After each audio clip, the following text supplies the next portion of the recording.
Can President Trump actually order American companies out of China? What is Steve Bannon's new film, Claws of the Red Dragon, all about? And why does he describe Chinese telecom giant Huawei as the greatest national security threat we have ever faced? How does President Trump differ from previous presidents, both Democratic and Republican, in his approach towards China? What did previous administrations fundamentally misunderstand about China and the ruling communist regime? And what is the role of Wall Street and Western business leaders in funding and empowering the Chinese Communist Party? And how can we expect the Hong Kong protests to play out? This is American Thought Leaders, and I'm Jan Jekielek.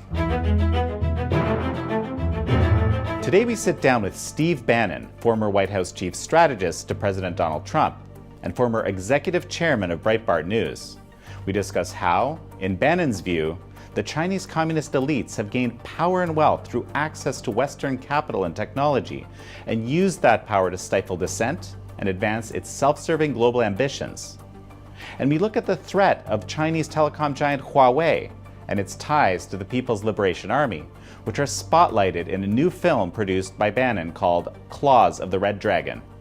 Steve Bannon, excellent to have you on American Thought Leaders. Listen, thank you so much for having me. Steve, so in September, you're going to be releasing Claws of the Red Dragon, a film that's going to expose Huawei, the Chinese telecom giant. Tell me more. Well, one of the issues about Huawei, it's the technological arm of the PLA. It's the driver in 5G and quantum computing throughout the world. And whether it's Western Europe, Canada, the United States, or Australia, people, particularly citizens, don't really understand what's in back of Huawei.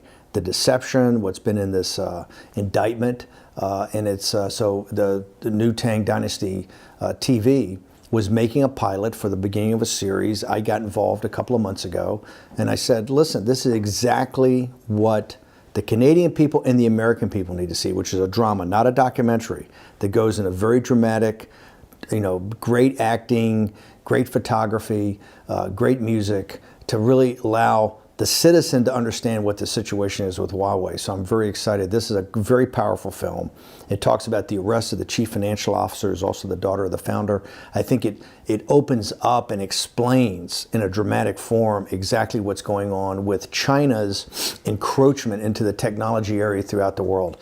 People will be shocked when they've seen it. We've already tested it with some people. I've tested here in the United States in Washington, D.C. Yes, I've had a couple of test screenings of the rough about a month ago, tested it with some fairly senior people in the U.S. government, and they were stunned by some of the revelations in the film. And so that's why I told Dr. Joe, about we've really got something, I think, very powerful here. And what I'd like to do is make a big deal about the opening in Canada. And what I'm doing right now, I'm fielding calls from all throughout the world, Australia, Europe, in the United States, to cut distribution deals so the entire world can see this. I think they're going to be very, very impressed. That's incredible. And Dr. Joe Wong, of course, the president of NTD Canada, our sister media. I'm going to read something that struck me in the press release, which kind of blew my mind a little bit. I mean, you describe Huawei as the greatest national security threat we have ever faced. That's America. I mean, bigger than nuclear war? This is quite the statement. No, because here's why. The future of all technology, the backbone of the future of technology is 5G. It will be a dominant technology. Right now, the path that Huawei's taken as a front for the PLA is to basically take over the networks and the components throughout the world.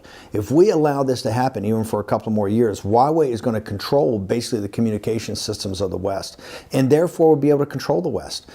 Even as bad as nuclear weapons are, and they're terrible, and even as bad as some of the opponents that we've had has been terrible, that has been fairly localized, the damage that could be done. Right. This is something that could actually, and it can do it in a stealth manner. Remember, we're in 2019, and we're finally having the conversation about Huawei because the CFO was arrested in Canada, within the past year. Up until then, if you go to Europe, you see Huawei in the billboards, you see Huawei in the stores. There's been absolutely no discussion. The elites have let down the citizens of both Canada, the United States, and Western Europe. And now this film is the beginning of the exposure of that. So, to your point, I looked on the Huawei's website, and Huawei claims to currently serve 3 billion people around the world. Yes.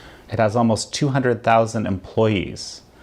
170 countries, penetration in 170 countries. I had someone, an old student of mine, text me and say, hey, all our cell towers in around Vancouver are Huawei. Is that a problem?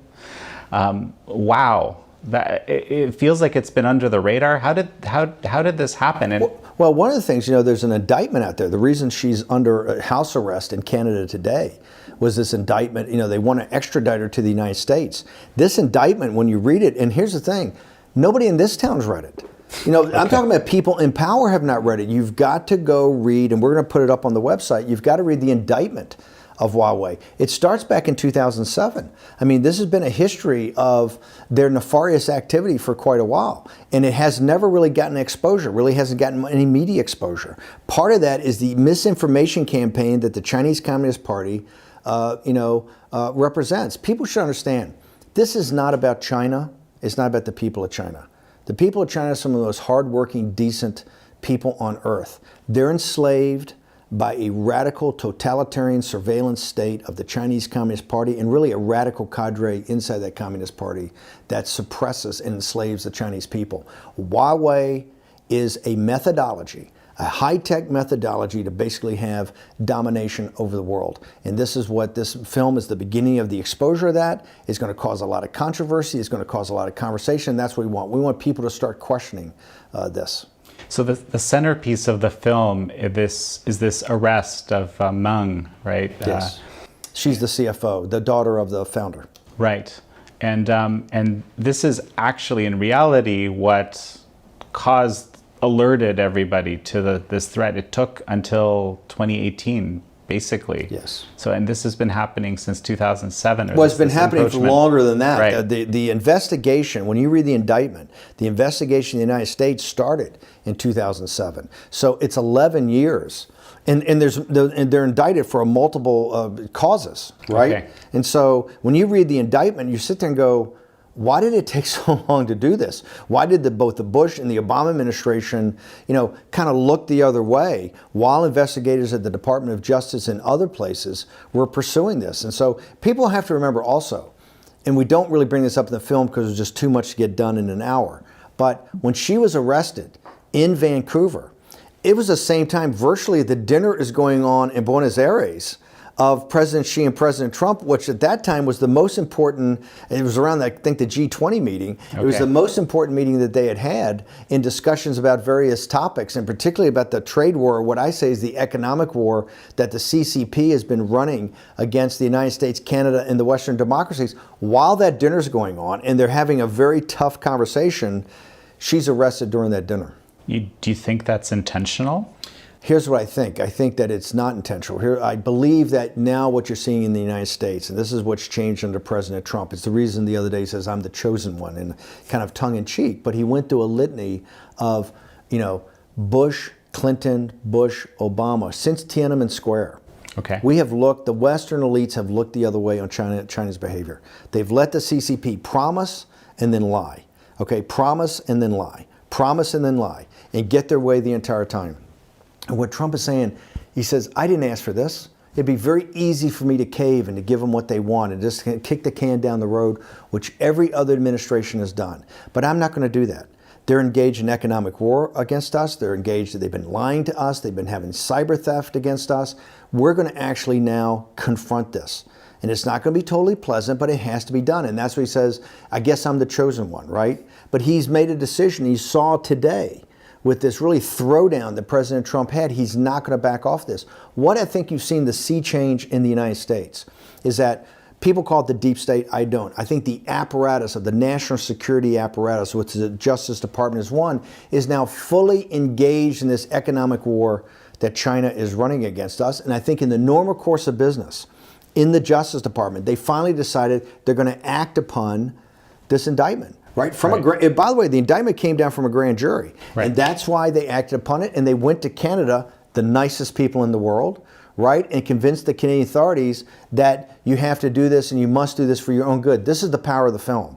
One of the powers of film, and I think this is the reason the filmmakers were so brave, is that it shows the tension in the Canadian government. Okay. This is not an easy decision. The CCP plays smash mouth, right? If you don't go along with what they want to do, they're going to come after you. And it shows in this entire, that's the tension in the film, is what happens to decent, honest people that see the facts and decide to stand up on the side of truth and the side of justice and the side of really democracy. What you're seeing in Hong Kong is kind of played out in this film of, and these are just, it's the common citizen. When they're called to duty of what to do, it's very easy to look the other way. It's very easy to let this kind of stuff go on because I'm just one little guy in an entire system. In fact, in the film, you see the tension of a lot of people saying, hey, look, you know, they're creating jobs, they're doing this. Why don't we just get along? Why are you guys bringing up all these problems? Why are you doing this? And what's so powerful is these citizens, whether in media companies or Canadian citizens or in the Canadian government, that said, no, this has to stop. And we're the ones that have to stop it. And so I think it's a very powerful film. And I'm very proud to be associated with it. And I hope that through my efforts, we can get distribution throughout the world and that people can start to see in 1 hour of a drama exactly what Huawei's doing. Well, and there are very real consequences. And I'm sure this is in the film. I think I saw a snippet of it in the trailer that, you know, 2 Canadians were arrested and 1 Canadian, I believe, was sentenced to death, ostensibly in retaliation or to show, hey, if you go through with this, there's going to be political consequences. Look, if you go throughout the history of this, and we'll be putting more up on the website as we get ready for distribution, there's a whole history of people that have, you know, committed suicide, people that have, professors or researchers that have just decided to fall off buildings. You know, there's been all this, just like in China. In the last couple of years, you've had over 1,000 either people disappear, be put in prison, commit suicide, or just so happen to get depressed and fall off a 40-story building. You know, all these kind of random events are happening among people that are crossing the CCP. In this film, you see that. You see that they fight back. One of the ways they fight back is to go after Canadian citizens. Some Canadian citizens maybe already broke the law, and other Canadian citizens that haven't broken the law, they kind of round them up. But this is what, and you see in this film what the young people in Hong Kong are fighting for, the extradition bill. Right. Because once you're in mainland China, the only rules are the house rules, and the house rules are controlled by the CCP. There's no rule of law. Okay, it's whatever they say goes, and you see this with his Canadian citizens, and it's one of the tensions in the film, as even the members of the Canadian government are saying, "Hey, look, we have a lot of people over there, expatriates that are working, that are on a missionary work or doing things for NGOs. They're going to be exposed," and that's the way the CCP plays. But you have people back in Canada saying, "Hey, look, you know, that's essentially extortion. We have to do what's right." It's one of the powers of the film that you see everyday people that have to make these decisions. And I think the film is a profile in courage, and I think it represents the Canadian people extremely well. Sounds incredible. You know, something just struck me. I don't know if you want to speak to this now, but, you know, the CCP, the Chinese Communist Party, it's not the government of China. It's kind of this parasitic organization that sits on top of all aspects of government and society. Is that's how I understand it? Yes, parasitic. I would actually say it's a gangster organization. I think and that's why the only way to me that you can understand the CCP is as a parasitic or a mafia type operation.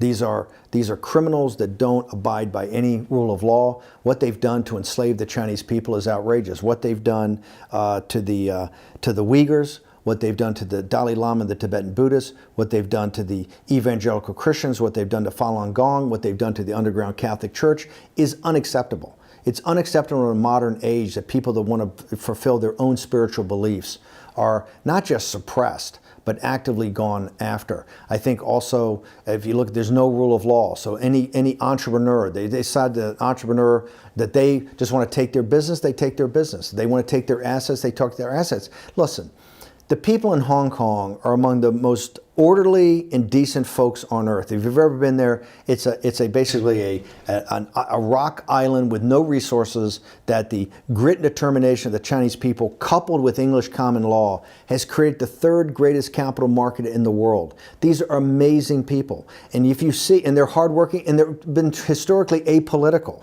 Right. But what Hong Kong is about is business, okay, and focus. And here you see every week now, millions of people in the streets, very polite with the umbrellas, cleaning up afterwards, kids studying, refusing to back down. And what are they doing? They're saying this extradition bill is actually their step to totally do away with the rule of law and be able to come in and take me, whatever they want to do, and send me to mainland China to some prison that I have to be in a Chinese court. And this film shows you what a Chinese court's like. They show you how a Chinese court can basically just make up the rules as the CCP wants to make it up. So yes, I don't consider the CCP legitimate. What I consider is a gangster organization. And I think the elite, remember, the CCP, the Chinese Communist Party, is the Frankenstein monster created by the elites in the West.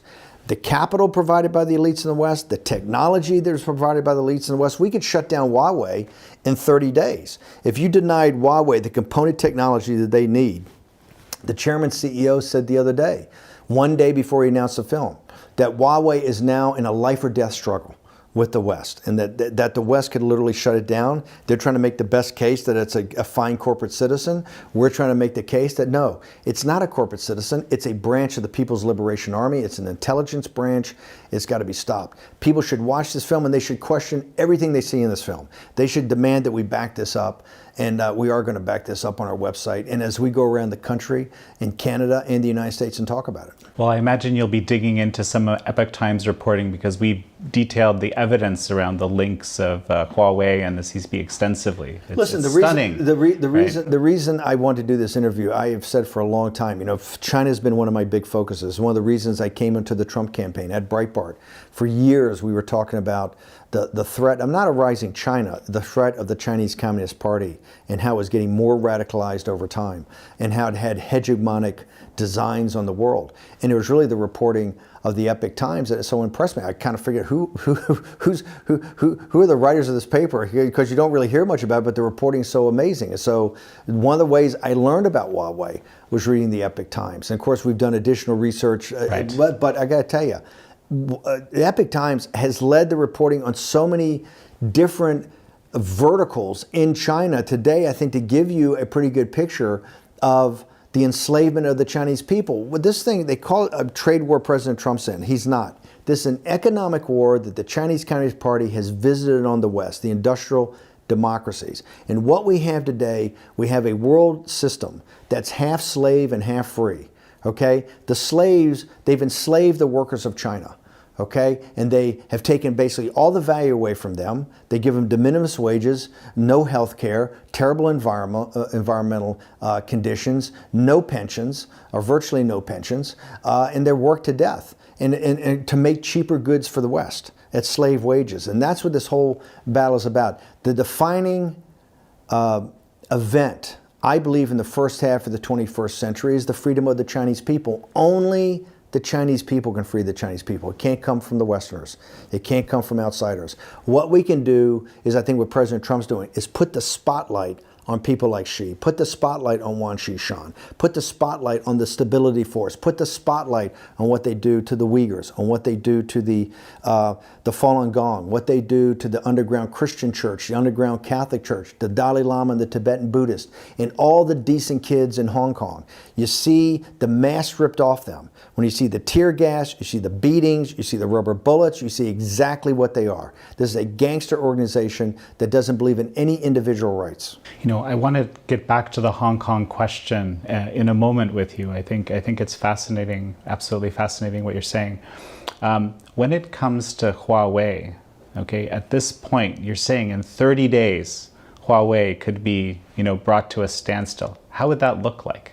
I think basically you cut them off from the component pieces. Remember, President Trump the other day, last weekend, he said, hey, I'm going to make a decision on Huawei, tonight. And if I call them a national security concern, we can literally shut them off from the component pieces. And these guys will be essentially, I think, out of business in 30 to 60 days, just like ZTE could have been.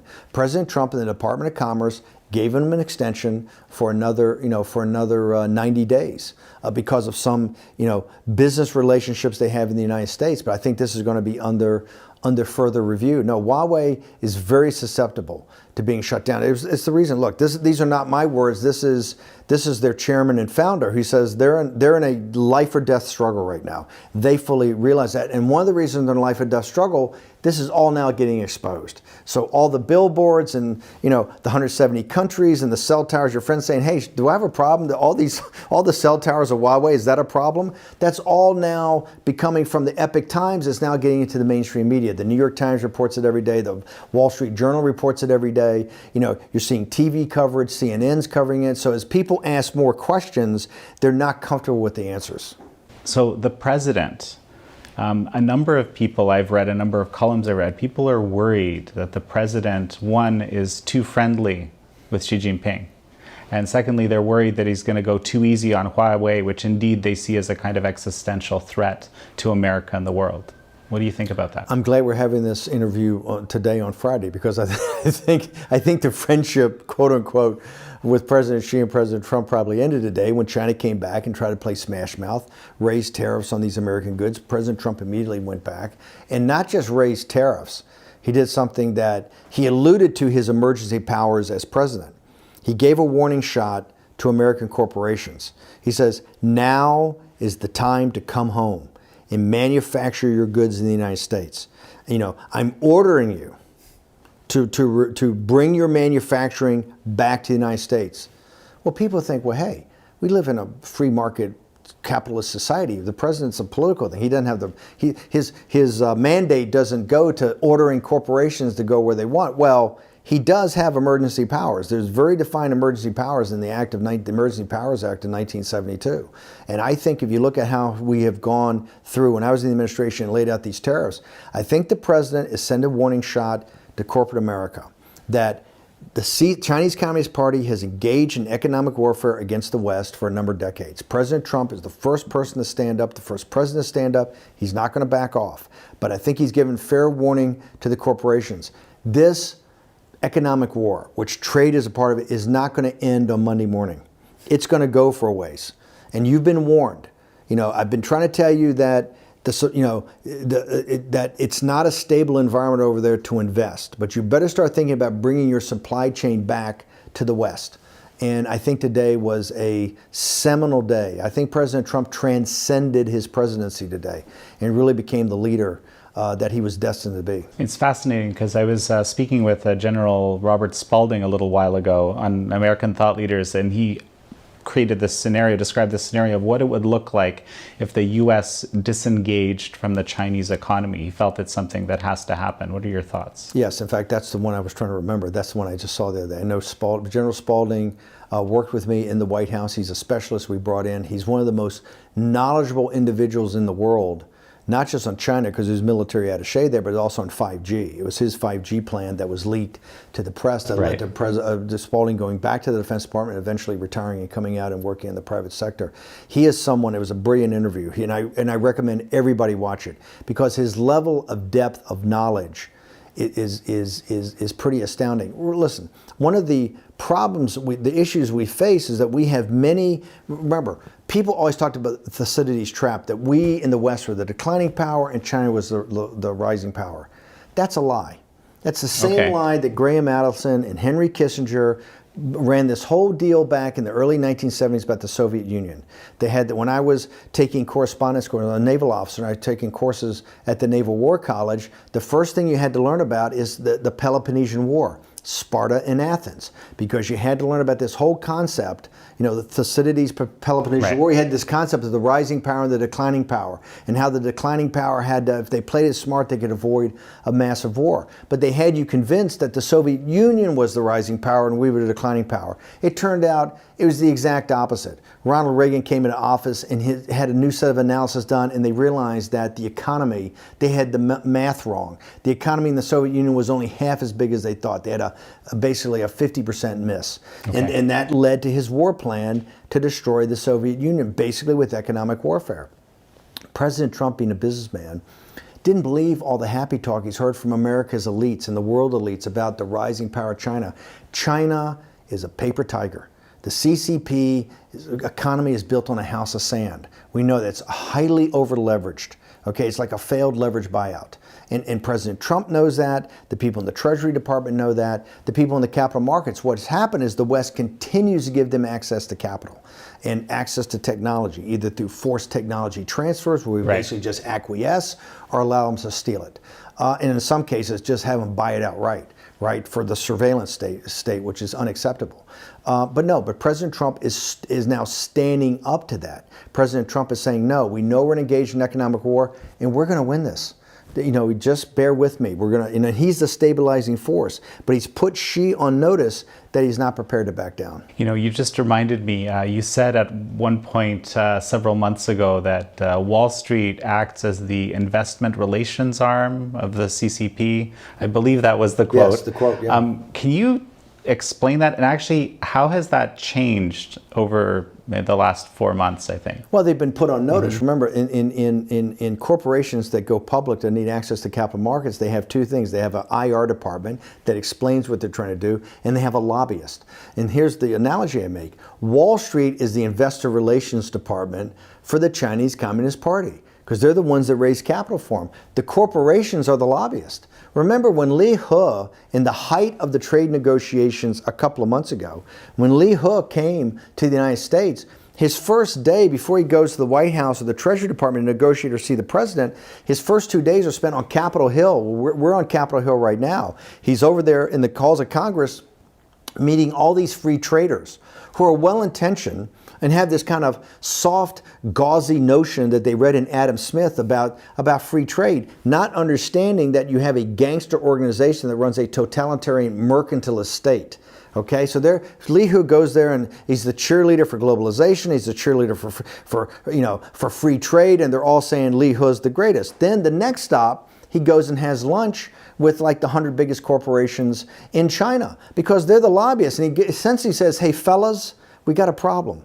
And the problem, or fellas, you have a problem. And the problem is you have a guy in the White House that actually looks like he means what he says. And that's a problem for you guys, and you got to solve it. Wall Street's the cheerleader, and corporate America has been the lobbyist. And it's the working men and women in the middle class in this country have paid the price. Remember, over the last 20 years, we've deindustrialized the United States. Right. And we shipped those manufacturing jobs to China. We shipped the manufacturing jobs to China. They sent in the opioids and the fentanyl to go into the old manufacturing areas in Ohio and Pennsylvania and Michigan, where that depression and angst, right, and fear because the manufacturing jobs have left and people are left with no futures. And so what did they do in that anxiety? They turned to fentanyl, they turned to opioids. This is a not just a crisis, it's a tragedy of the United States. Donald Trump, the central reason he's president of the United States is this.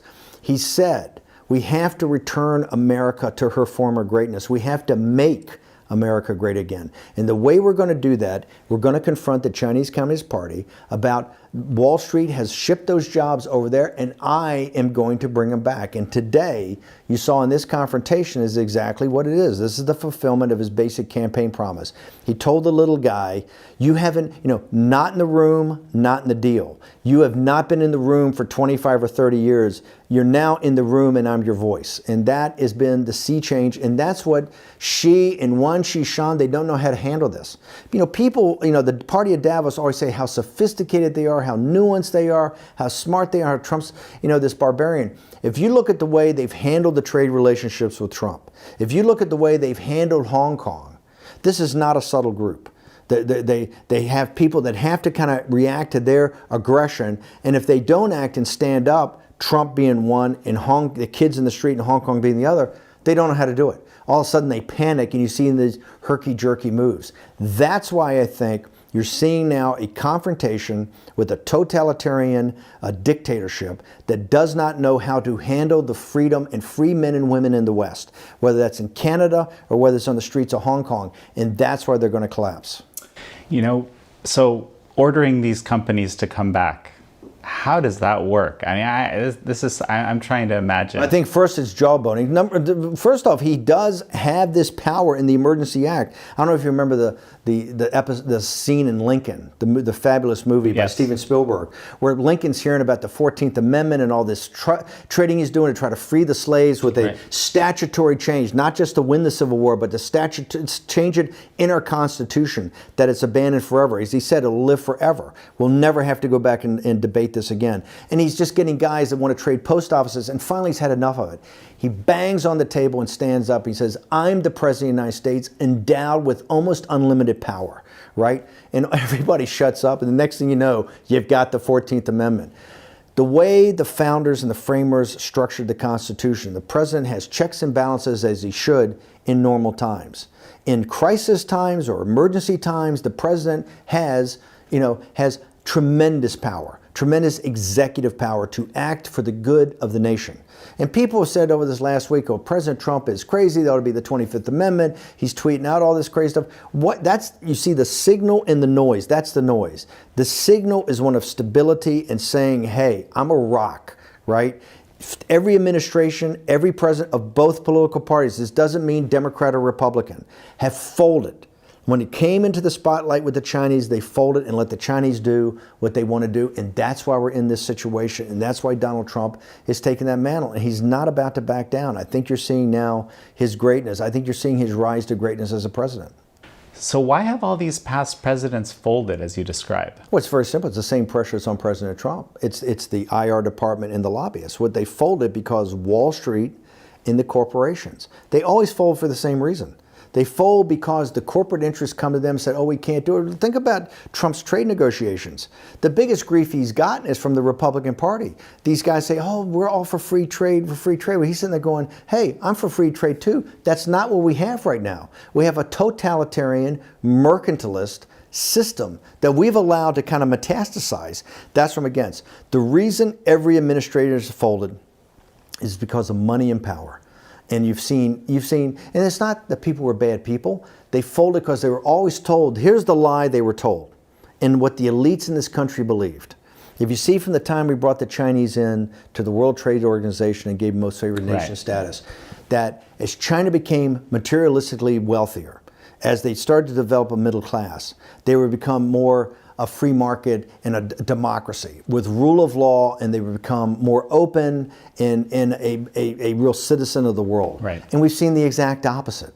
In the last 20 years, the CCP has become more radical. They become more dangerous. They become more corrupt. They become more gangster-like. And why is that? Because they have a totalitarian system they run for their own 12 or 15 families that essentially skims the money off the top and then tries to money launder it into the West and to buy real estate in New York City or the city of London. You go to Belgravia, you go to the West End of London, a lot of that is Chinese money. Chinese money not from the Chinese people, not from the hard-working old 100 names that breaks his back every day in a factory for $1 a day. That's from the elites in the Chinese Communist Party that have skimmed the money off the top of the slave labor of China, money laundered it through banks and investment banks, and bought real estate and hard assets in the West. People know what's going on. This is why the elites have no moral authority. Let's go back in time to the third week of January of 2017. There are two speeches that take place that week. On Wednesday, you have President Xi goes to Davos, in front of Davos Man, right? All the top consultants and law firms, accounting firms, banks, investment banks, hedge funds, the elite of the elite in this elite Swiss ski resort, right? They're all there, and he comes and gives a speech on globalization and the Financial Times and the economy. He's on the cover, and he's Davos Man. He talks about globalization. He says, we're the future. We're running this project, and it's making money for everybody. And he is lauded. He's given a conquering hero's welcome. 2 days later, Donald Trump gives what's called the American Carnage speech. But what that speech did is very systematically go through what we call the Westphalian system and say, hey, the basic unit of freedom and governance is the nation state, and citizens that can hold politicians accountable within that nation state. Within those 3 days, you had the juxtaposition of the globalization project as seen by the CCP and cheered on by Davos, and you had the Westphalian system of the nation state, where here is what the tragedy and the crime is. Remember, all those guys in Davos, those men and women, they all deal in one thing, information. right? In the movement of symbols, right? Whether that's in investment banking or in marketing, accounting, law, etc. They're the smartest from the best schools in the world. They know everything throughout the world. That's why they're there. That's why they're the smartest guys in the room. The party at Davos knows everything, right? That's why they're Davos man. They know about the Dalai Lama and the Tibetan Buddhists. They know about the Uyghurs. They know about Falun Gong. They know about the underground Christian church and Catholic church. They know about the live harvest or the organ harvesting. They know all of it, and they don't care. When they say Xi, they see a hero. Why? It means more money. It means higher stock prices. It means lower slave labor, right? They have no moral authority. They have totally bought into a system that's completely corrupt, and they know all about it. And they're prepared to look the other way and mock a Donald Trump and say, oh, he's the barbarian.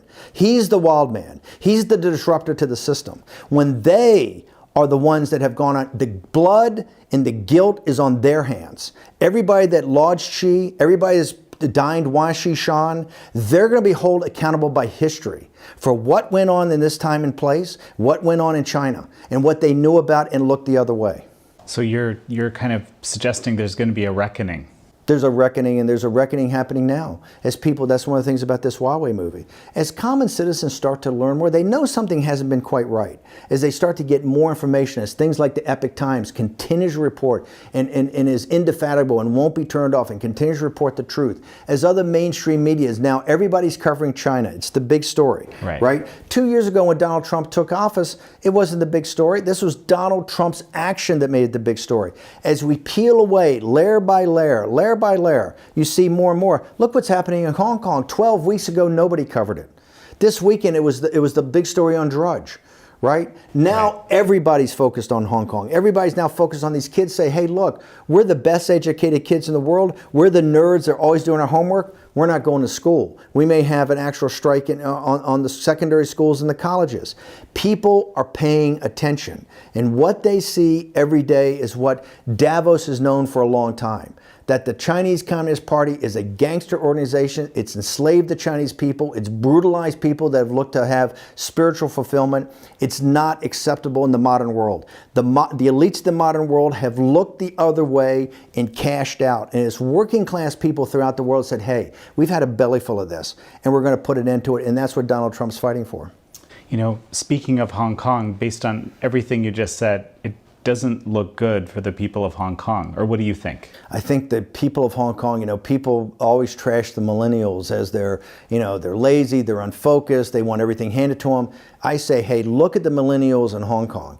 Those young men and women are exactly what the patriots of 1776 were in the United States. Okay. They have the grit, they have the determination, they have the indefatigability. They are not going to back down. They've been tear gassed, they've been beaten, they've had rubber bullets shot at them, and time again they show up. I think they're heroes of the modern world. I think they deserve to be nominated for and win the Nobel Prize for Peace, because they have shown what free men and women will do to stand up against a totalitarian dictatorship. And they are a lesson, not just for this age, but for all ages. And that's why I think it's so remarkable what's going on. We are seeing history made in real time. And what's going on in Hong Kong every day is making history. And yes, the CCP eventually, I think, is going to say, hey, we've had enough of this, right? This is like Tiananmen. We've done it long enough, but you're not going to go back to work. You're not going to play by our rules. We're the Chinese Communist Party, and we can break you, and we will break you. And I have said, the moment they force the Chinese Communist Party to do that, the moment they force them for another Tiananmen,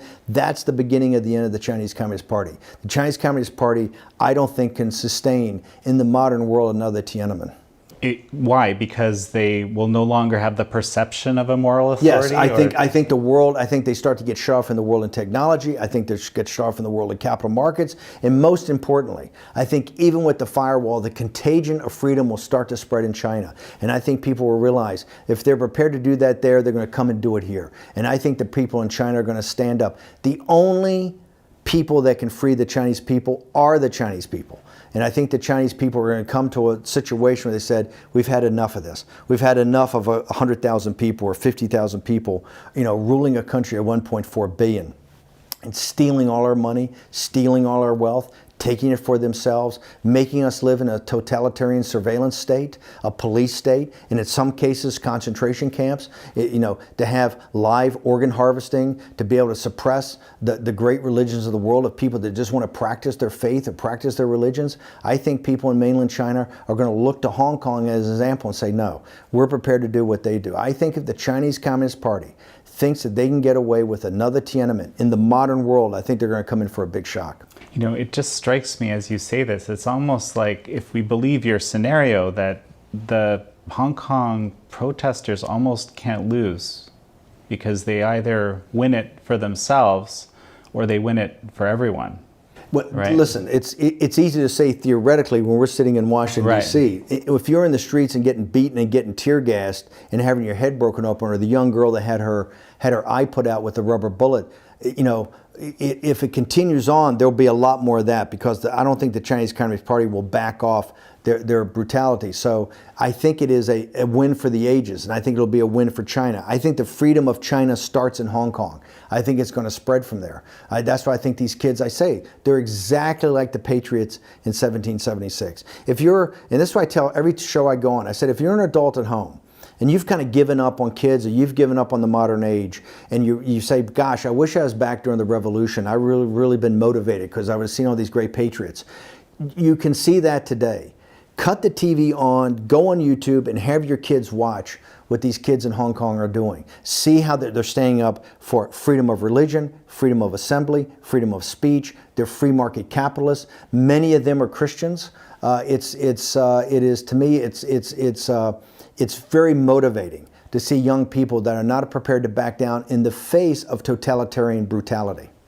Steve, these are very, very powerful words from you. Let's finish up with a little bit about the back to the film. I noticed there's a journalist that's the central character in the film, and she's basically a real person, right? Based upon a real person. So, the reason we have a lot of this footage is because of these journalists in Hong Kong, basically doing things that are, well, let's say, potentially very threatening to them. Similarly, yes. This journalist is also in this sort of situation? Yes, absolutely. You see, it's ordinary people put into extraordinary circumstances that rise above it and show us what the great attributes of human nature are. This film is a profile in courage, but it comes in a very tense situation where people are making moral trade-offs all the time. That's the power of the film. You see the unrelenting power of the Chinese Communist Party and its technology arm Huawei that will stop at nothing to achieve its goals and achieve its ends. And what you have is the basic common citizens of Canada that just one day wake up and this woman's been arrested, and that starts the movie. And you see what happens in the courts, you see what happens in the jail, you see what happens to Canadians in China, you see the tensions in the government of Canada, right? With just ordinary people who are government bureaucrats or diplomats. You see that tension, and you see all the pressure people come under. When it's so easy, what the world has done, what the Party of Davos has done is to look the other way. It's so easy just to look the other way, let me make my money and let me have my lifestyle. The central part with this young woman who's a journalist and her fiance is the fact that life is good for them. They now are starting to have, they come from very humble roots, and they now have the nice apartment and the nice lifestyle and everything like that. And it could potentially be jeopardized. The tension in the film is it could be jeopardized by her relentless pursuit of the truth. And the audience is left to sit there and say, the pursuit of truth and the pursuit of your higher moral self comes at a great cost. It's just like in Hong Kong. There is a huge cost they are paying. They're being jailed, they're being beaten, they're being said your careers are ruined, your careers are finished. This is a high cost in modern society, and yet they refuse to back down. And I think in the movie, the power of it, based upon a true story, is you see these citizens that will not back down, they will rise up to their highest self. Steve Bannon, it's such a pleasure to have you on American Thought Leaders. Thank you so much. Love the show, glad to be on.